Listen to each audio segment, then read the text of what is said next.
আগামীকাল থেকে তৃণমূলে আমাদের নেত্রী সামিরা জিন্দোলা লাকসাম মনোহরগঞ্জে প্রত্যেকটা ইউনিয়ন ওয়ার্ডে আমাদের গণসংযোগ এবং কি আমাদের নেত্রীর জন্য বিভিন্ন ইউনিয়ন ভিত্তিক যে দোয়া মাহফিলের আয়োজন এবং কি দানের শীষের গণসংযোগ 31 দফা বাস্তবায়নের লক্ষ্যে প্রত্যেকটি তৃণমূলের সাধারণ মানুষের ঘরে ঘরে আমাদের নেত্রী ইনশাল্লাহ আগামীকাল থেকে আবারও সেই কার্যক্রম শুরু হবে ইনশাল্লাহ।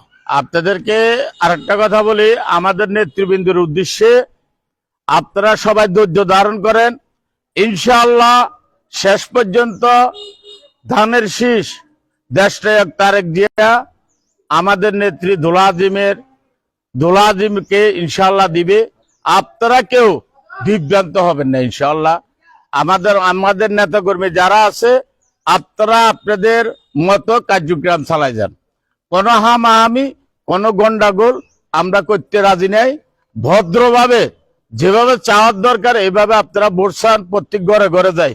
দল লই যাইতে হবে ইচ্ছা কোনো কিছু না, প্রত্যেকজন একজনের ঘরে ঘরে যায়, ভোটার ঠিক করেন আপনারা। ইনশাল্লাহ দোলাজিমের জয় হবে ইনশাল্লাহ। আমরা আশা করতেছি ধানের শীষের জয় হবে। আপনাদেরকে ধন্যবাদ।